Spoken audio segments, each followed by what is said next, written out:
Hello बच्चों, मैं मनोज पांडे आपके अपने इस खूबसूरत और प्यारे से चैनल एमएस कोचिंग इंस्टीट्यूट के साथ एक बार फिर से स्वागत करता हूं एक नए वीडियो के साथ।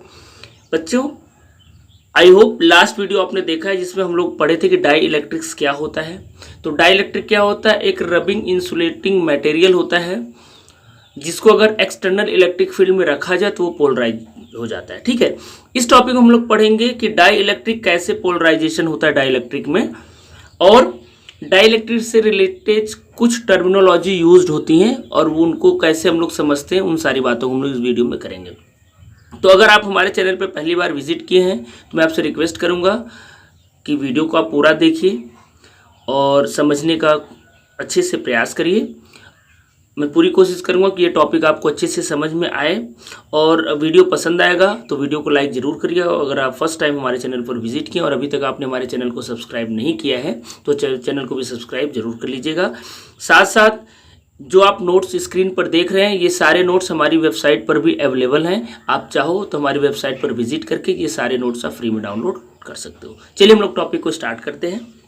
देखिए, डाई इलेक्ट्रिक एंड पोलराइजेशन का मतलब क्या होता है। अगर हम लोग किसी डाई इलेक्ट्रिक सबस्टेंस को समझ लीजिए कि ये कंडक्टर और इंसुलेटिंग के बीच का जैसे सेमीकंडक्टर होता है ना, उसी टाइप का एक मटेरियल होता है जिसको हम लोग इलेक्ट्रिक फील्ड में रखें, यानी किसी इलेक्ट्रिक फील्ड के एक्सटर्नल इलेक्ट्रिक फील्ड में रख दें तो वो पोलराइज्ड हो जाता है। पोलराइजेशन का मतलब होता है बच्चों कि एक तरफ, अब देखिए जैसे भी डाई इलेक्ट्रिक आप रखोगे तो इसमें पॉजिटिव निगेटिव चार्जेस पूरे वॉल्यूम में फैले होते हैं, लेकिन जैसे एक्सटर्नल इलेक्ट्रिक फील्ड में इसको रखा जाता है तो पॉजिटिव चार्जेस एक तरफ और निगेटिव चार्जेस एक तरफ सेपरेट हो जाते हैं। इसी को पोलराइजेशन बोलते हैं। देखिए मैं लिखा हूं definition. In a dielectric, under the effect of an external field, a net dipole moment is induced in the dielectric. Due to molecular dipole moment, a net charge appears on the surface of the dielectric. यहाँ dipole moment एक word use हो रहा है। dipole moment क्या होता है कि अगर हम लोग एक प्लस एक माइनस चार्ज को एक स्मॉल डिस्टेंस पर सेपरेट करते हैं उसी को क्या बोलते हैं? डायपोल मोमेंट बोलते हैं। तो देखो यहाँ पर जैसे इस डाइइलेक्ट्रिक स्लैब को, देखिए डाइइलेक्ट्रिक स्लैब आपको स्क्रीन पर दिख रहा है, इस डाइइलेक्ट्रिक स्लैब को हमने क्या किया, एक एक्सटर्नल इलेक्ट्रिक फील्ड में रखा। तो इलेक्ट्रिक फील्ड कैसे बनता है? एक तरफ पॉजिटिव चार्ज होते हैं, एक तरफ निगेटिव चार्ज होते हैं, और इलेक्ट्रिक फील्ड का डायरेक्शन क्या होता है? हमेशा पॉजिटिव से निगेटिव की तरफ होता है। तो यहाँ पर इसको हमने ई नॉट से डिनोट किया है। ई नॉट या ई ओ आप समझ सकते हो। ई ओ का मतलब हुआ आउटसाइड इलेक्ट्रिक फील्ड, यानी इस डाई इलेक्ट्रिक के बाहर का जो इलेक्ट्रिक फील्ड है उसका डायरेक्शन क्या है? पॉजिटिव से निगेटिव की तरफ। अच्छा, जैसे ही आपने डाइइलेक्ट्रिक स्लैब इस इलेक्ट्रिक फील्ड में रखा तो क्या होगा? ये जो पॉजिटिव चार्ज है डाइइलेक्ट्रिक में, जो निगेटिव चार्ज है उनको एक तरफ अट्रैक्ट कर लेंगे। भाई पॉजिटिव निगेटिव से अट्रैक्ट होता है, आपको पता है। और निगेटिव की तरफ कौन से चार्जेस आ जाएंगे? पॉजिटिव। तो इस तरीके से डाई इलेक्ट्रिक में भी देखिए चार्जेस सेपरेट हो गए। तो डायपोल मोमेंट बना ना, इस प्लस से इस माइनस का, इस प्लस से इस माइनस का, इस प्लस से इस माइनस का। अब जैसे डाइइलेक्ट्रिक के अंदर पॉजिटिव निगेटिव चार्जेस सेपरेट होंगे तो यहाँ पर भी एक इलेक्ट्रिक फील्ड इंड्यूस्ड हो जाएगी। इंड्यूस्ड मतलब अपने आप बन जाएगी, जो हमने अभी नहीं बनाया है। इसको हम लोग बोलते हैं इलेक्ट्रिक फील्ड इंड्यूस्ड। IN मतलब इंड्यूस्ड इलेक्ट्रिक फील्ड। अब इंड्यूस्ड इलेक्ट्रिक फील्ड जो बनेगा इसका डायरेक्शन क्या होगा? हमेशा वही पॉजिटिव से निगेटिव ही होता है। तो इंड्यूस्ड इलेक्ट्रिक फील्ड का डायरेक्शन इस तरीके से हो जाएगा, इधर पॉजिटिव से इधर निगेटिव की तरफ। अब आप देखिए जो आउटसाइड इलेक्ट्रिक फील्ड है उसका डायरेक्शन इधर है, और जो इंड्यूस्ड इलेक्ट्रिक फील्ड है उसका डायरेक्शन अलग बना। तो क्या होगा? एक्चुअल में जो डाइइलेक्ट्रिक का जो इलेक्ट्रिक फील्ड है इनसाइड डाइइलेक्ट्रिक वो रिड्यूस्ड हो जाएगा, क्योंकि दोनों का डायरेक्शन अपोजिट है। सेम होता तब दोनों को प्लस कर देते, लेकिन डायरेक्शन अलग है तो जो नेट इलेक्ट्रिक फील्ड आएगा वो कुछ अलग आएगा। इस बात को देखिए मैं लिख दिया हूं यहाँ पर आपको, ताकि समझ में अच्छे से आए मेरी बात। These induced charges produced a field opposing the external field. Induced field is lesser in magnitude than the external field, so the field inside the dielectric get reduced. मतलब ये हमने बोला कि ये जो अंदर का इलेक्ट्रिक फील्ड बनेगा, चूंकि ये इंड्यूस्ड है तो ये इलेक्ट्रिक फील्ड का जो मैग्नीट्यूड होगा, जो पावर होगा, वो बाहर वाले से कम होगा, एक्सटर्नल इलेक्ट्रिक फील्ड से इसका कम होगा। तो जो नेट इलेक्ट्रिक फील्ड बनेगा अब इनसाइड द डाइइलेक्ट्रिक वो क्या हो जाएगा? आउटसाइड में से इनसाइड को माइनस कर देंगे, क्योंकि आउटसाइड वाला बड़ा है, हमेशा बड़े में से छोटे को माइनस करते हैं। तो इस तरीके से आपका जो नेट इलेक्ट्रिक फील्ड बच्चों बनेगा वो E is equal to E not minus E in. समझ में आया? तो E क्या है? रिड्यूस्ड इलेक्ट्रिक फील्ड, यानी नेट इलेक्ट्रिक फील्ड जो हमको बना, और E नॉट क्या है? जो एक्सटर्नल इलेक्ट्रिक फील्ड वो है, और E इन क्या है? Induced electric field. तो एक्सटर्नल इलेक्ट्रिक फील्ड में से इंड्यूस्ड इलेक्ट्रिक फील्ड को माइनस करोगे तो ये आपको कौन सा इलेक्ट्रिक फील्ड मिलेगा? इसको बोलेंगे रिड्यूस्ड इलेक्ट्रिक फील्ड या रिजल्टेंट इलेक्ट्रिक फील्ड। समझ में आया? तो पॉज करके बच्चों आप यहाँ तक नोट कर लीजिए। बाकी इन तीनों वैल्यूज को मैं लिख भी दिया हूँ, where E is equal to resultant electric field in the dielectric, E naught क्या है, external electric field between two plates, and E in is the electric field inside the dielectric. तो इस तरीके से आप इन बातों को समझ सकते हैं। अब चलिए डाइलेक्ट्रिक और पोलराइजेशन से रिलेटेड कुछ टर्मिनोलॉजी यूज होती हैं, उसके बारे में हम लोग समझ लेते हैं इसी वीडियो में। वो भी बहुत इंपॉर्टेंट है क्योंकि उनके बेस पर क्वेश्चंस भी आएंगे, न्यूमेरिकल भी आपको करने होंगे। तो बच्चों इन टर्मिनोलॉजी में जो सबसे पहले हमको पढ़ना है वो पढ़ना है dielectric constant. Dielectric constant क्या होता है, क्योंकि डाई इलेक्ट्रिक कॉन्स्टेंट ही हमें बताता है कि वो डाइलेक्ट्रिक जो मटेरियल है वो किस टाइप का है, उसको हमको कहाँ पर यूज़ करना है और कैसे यूज़ करना है, और उसका स्ट्रेंथ वगैरह क्या है, ये हमको डाइलेक्ट्रिक कांस्टेंट ही बताता है। तो डाइलेक्ट्रिक कांस्टेंट कुछ नहीं होता है, ये देखो K is equal to E not upon E, इसी से आप इसको समझ सकते हो। तो K की को हम लोग बोलते हैं डाई इलेक्ट्रिक कॉन्स्टेंट, और ई नॉट क्या था या ई ओ क्या था, अभी हमने देखा कि आउटसाइड इलेक्ट्रिक फील्ड, और ई क्या था, रिड्यूस्ड इलेक्ट्रिक फील्ड। तो dielectric constant is nothing but it is the ratio of external electric field to the reduced electric field. मतलब अगर डाइलेक्ट्रिक को अगर हम लोग एक्सटर्नल इलेक्ट्रिक फील्ड में रखें तो जो आउटसाइड इलेक्ट्रिक फील्ड बनेगा वो उसको हम लोग डिवाइड कर दें रिड्यूस्ड इलेक्ट्रिक फील्ड, यानी जो इंड्यूस्ड इलेक्ट्रिक फील्ड को माइनस करने के बाद जो हमको ई मिल रहा था उससे डिवाइड कर दें, तो उसी को क्या बोलते हैं, डाई इलेक्ट्रिक कॉन्स्टेंट बोलते हैं। और इसको डिफाइन कैसे करते हैं, तो देखिए मैं लिख भी दिया हूँ जो भी बात मैं आपको समझाया। The ratio of the strength of applied electric field to the strength of the reduced value of the electric field on placing the dielectric between the plates of a capacitor is called the dielectric constant। Capacitor एक word नया आपके लिए आ गया, next topic में हम लोग discuss कर लेंगे, क्योंकि डाइलेक्ट्रिक एक्चुअल में जो यूज होता है वो कैपेसिटर के अंदर में यूज होता है।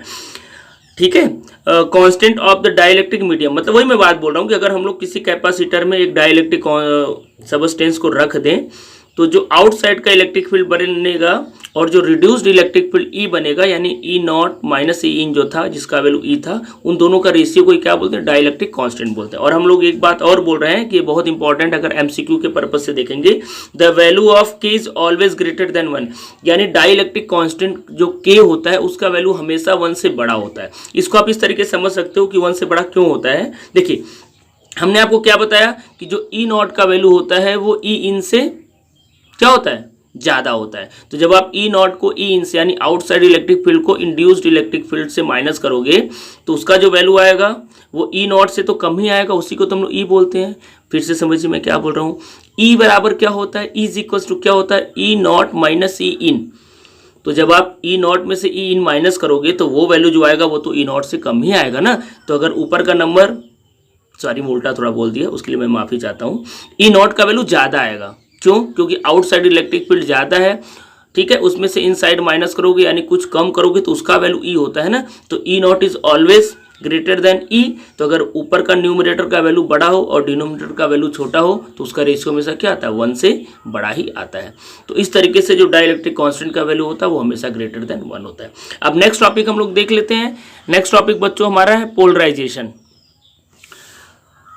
पोलराइजेशन तो अभी आपने देखा क्या होता है, बट इसको डिफाइन कैसे करेंगे, इसको न्यूमेरिकल वैल्यू के साथ कैसे समझेंगे। तो देखिए पोलराइजेशन क्या होता है, ध्यान से समझिए। The induced dipole moment developed per unit volume in the dielectric slab on placing it in an electric field is called polarization. समझ में आ रहा है क्या मैं बोला, the induced dipole moment developed per unit volume, यानी पर यूनिट वॉल्यूम में किसी डाइलेक्ट्रिक स्लैब के पर यूनिट वॉल्यूम में हम लोग जब उसको एक्सटर्नल इलेक्ट्रिक फील्ड में स्लैब को रख दें, ठीक है, तो जो इलेक्ट्रिक फील्ड पोलराइज्ड हो जाता है उसी को क्या बोलते हैं, पोलराइजेशन बोलते हैं। फिर से इस बात को समझिए, the induced dipole moment developed per unit volume in a dielectric से placing it on an electric field is called polarisation. यानी पर यूनिट वॉल्यूम में जितने डायपोल मोमेंट क्या होंगे, इंड्यूस्ड होंगे, उन्हीं को क्या बोलते हैं, पोलराइजेशन बोलते हैं। और पोलराइजेशन को हम लोग कैपिटल पी से रिप्रेजेंट करते हैं और डायपोल मोमेंट को स्मॉल पी से रिप्रेजेंट करते हैं। इस तरीके से देखिए मैं आगे क्या बोल रहा हूँ कि P is the induced dipole moment acquired by the atom of the dielectric and n is the number of atoms per unit volume, then polarization is given by capital P is equals to np। यहाँ पर P क्या है, dipole moment है, n क्या है, number of dipole moment पर unit volume है, और P क्या है, पोलराइजेशन। तो पोलराइजेशन को हम लोग P is equals to np लिखते हैं। मतलब अगर per unit N is equal to number of the atom per unit volume ना, तो पर यूनिट वॉल्यूम में अगर पी डायपोल मोमेंट इंड्यूस्ड हो रहे हैं तो जो पोलराइजेशन होता है वो एनपी के बराबर हो जाता है। यानी पर यूनिट वॉल्यूम में पी है तो एन वॉल्यूम में कितना हो जाएगा, एन से मल्टीप्लाई कर देंगे, तो इस तरीके से P is equal to NP होता है। आई होप मेरी बात आपको समझ में आ रही है। चलिए आगे बढ़ते हैं। अब देखिए, the induced dipole moment acquired by atom is found to be directly proportional to the reduced value of the electric field and it is given by, ये देखा गया कि ये जो डायपोल मोमेंट है वो डायरेक्टली प्रोपोर्शनल था reduced value of electric field, यानी ई के डायरेक्टली प्रोपोर्शनल था, ये प्रैक्टिकली देखा गया। ठीक है, तो P is directly proportional to E और आपको डायरेक्टली प्रोपोर्शनल टू का सिंबल हटाने के लिए कांस्टेंट लाते हैं, वो कांस्टेंट यहाँ पर अल्फा है। डायरेक्टली प्रोपोर्शनल टू का भी सिंबल यही होता है, तो कंफ्यूज मत होइएगा, ये डायरेक्टली प्रोपोर्शनल टू नहीं है, ये एक कांस्टेंट है जिसको बोलते हैं where alpha is called the constant of proportionality and it is called atomic polarizability, यानी अल्फा को एटॉमिक पोलराइजेबिलिटी बोलते हैं। तो ये जो डायपोल मोमेंट P है ये डायरेक्टली प्रोपोर्शनल टू होता है इलेक्ट्रिक फील्ड को, जहां पर यहाँ पर एप्सिलॉन नॉट का ये भी एक कांस्टेंट है जिसको बोलते हैं परमिटिविटी ऑफ फ्री स्पेस। ठीक है, तो फ्री स्पेस का परमिटिविटी का सिंबल है एप्सिलॉन नॉट। तो जो पोलराइजेशन बच्चों होता है आपको याद रखना है वो अल्फा एप्सिलॉन नॉट ई होता है, जहाँ पर एप्सिलॉन नॉट तो कांस्टेंट है, अल्फा भी कांस्टेंट है, तो जो ई है वो वेरिएबल है, यानी जो पोलराइजेशन होता है वो रिड्यूस्ड इलेक्ट्रिक फील्ड के प्रोपोर्शनल होता है। मतलब जितना ज़्यादा ई का वैल्यू बढ़ेगा उतना ज़्यादा पोलराइजेशन भी होगा, यानी रिड्यूस्ड इलेक्ट्रिक फील्ड का वैल्यू जितना ज़्यादा बढ़ेगा उतना ज़्यादा डाइलेक्ट्रिक में पोलराइजेशन होगा। आई होप ये भी समझ में आपको टॉपिक आ गया। अब नेक्स्ट एक टॉपिक और बचा है सब्सेप्टिबिलिटी का, वो भी हम लोग समझ लेते हैं। चलिए नेक्स्ट बात आती है इलेक्ट्रिक सब्सेप्टिबिलिटी, इसको ची से रिप्रेजेंट करते हैं। ये जो बेटा सिंबल दिख रहा है ये ची का सिंबल है। ठीक है, एक्स की तरह बनता है बट एक ऐसे रहता है और एक थोड़ा सा टेढ़ा होता है, इसको ची बोलते हैं। ठीक है, अब देखिए इलेक्ट्रिक सब्सेप्टिबिलिटी क्या होता है। The polarization density is a dielectric slab is directly proportional to the reduced value of the electric field and it is given by, अब देखिए पोलराइजेशन का जो डेंसिटी होता है जिसको हम लोग पोलराइजेशन को पी से रिप्रेजेंट करते हैं, तो समझ लीजिए पोलराइजेशन की बात कर रहे हैं। जो पोलराइजेशन का डेंसिटी होता है यानी पर यूनिट वॉल्यूम कितना ज़्यादा ये पोलराइज्ड हो रहा है, ठीक है, उसी को बोलते हैं पोलराइजेशन डेंसिटी। तो जो पोलराइजेशन डेंसिटी जो पी होता है वो डायरेक्टली प्रोपोर्शनल टू होता है वही रिड्यूस्ड इलेक्ट्रिक फील्ड के, जहाँ पर यहाँ पर भी एप्सिलॉन नॉट क्या है बच्चों, परमिटिविटी ऑफ फ्री स्पेस, और ची क्या है, प्रोपोर्शनैलिटी कांस्टेंट। इस बात को मैं लिखा भी हूँ, the constant of proportionality chi is called electric susceptibility of the dielectric slab. ये जो ची होता है इसी को क्या बोलते हैं, इलेक्ट्रिक सब्सेप्टिबिलिटी बोलते हैं। And it is the different value for different dielectric, for vacuum ची इज 0। अगर अलग अलग आपका मीडियम है, ठीक है, अलग अलग मीडियम के लिए इसका वैल्यू अलग अलग होता है, और वैक्यूम के लिए ची का वैल्यू हम क्या रखते हैं, 0 रखते हैं। यानी वैक्यूम में सब्सेप्टिबिलिटी अगर ची का वैल्यू 0 रख दोगे तो क्या हो जाएगा, इलेक्ट्रिक सब्सेप्टिबिलिटी मतलब सॉरी पोलराइजेशन जो डेंसिटी हो जाएगा वो 0 हो जाएगा। ठीक है, तो इस तरीके से आप इलेक्ट्रिक सब्सेप्टिबिलिटी को समझ सकते हैं। अब देखिए यहाँ पर relation between dielectric constant and electric susceptibility can be written as, अभी हमने पढ़ा कि डाइलेक्ट्रिक कांस्टेंट क्या होता है, के, जो अभी आपने पढ़ा ना, के का वैल्यू ई नॉट अपॉन ई के बराबर होता है, और सब्सेप्टिबिलिटी का वैल्यू क्या है, पी अपॉन एप्सिलॉन नॉट ई के बराबर हो जाएगा। अगर आप यहाँ से देखें तो पी अपॉन एप्सिलॉन नॉट ई के बराबर, तो इन दोनों के बीच अगर आप रिलेशन आप बनाओगे तो देखना आपके पास क्या आ जाएगा, के इज इक्वल टू 1 प्लस ची। समझ में आ रहा है, तो इसके बेसिस पर भी न्यूमेरिकल आते हैं, इसलिए आपको ये फार्मूला याद रखना है। ठीक है, तो रिलेशन बिटवीन डाइलेक्ट्रिक कांस्टेंट और इलेक्ट्रिक सब्सेप्टिबिलिटी के बराबर 1 प्लस ची होता है। आप इसको डिराइव भी कर सकते हो, यहाँ से आप ची का वैल्यू निकाल लेना तो पी अपॉन एप्सिलॉन नॉट ई आएगा, और वहाँ पर देखेंगे तो ई नॉट अपॉन ई है, दोनों को अगर आप कंप्यूट करोगे तो देखना आपका के प्लस 1 एप्सिलॉन नॉट, सॉरी के प्लस 1 प्लस ची आएगा। ठीक है, अब एक लास्ट टॉपिक हमारा बचा है डाई इलेक्ट्रिक स्ट्रेंथ।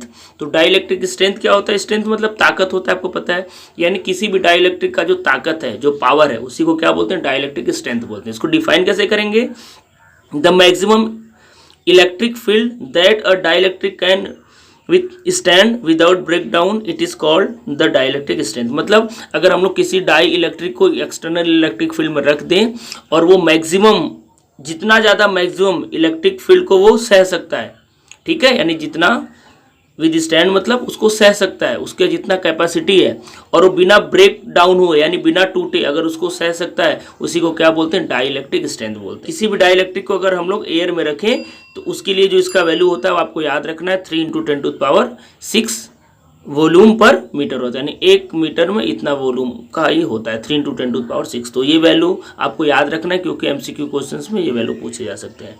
तो आई होप ये सारे टॉपिक्स आपको समझ में आए होंगे। जैसा भी आपको लगा कमेंट करके जरूर बताइएगा।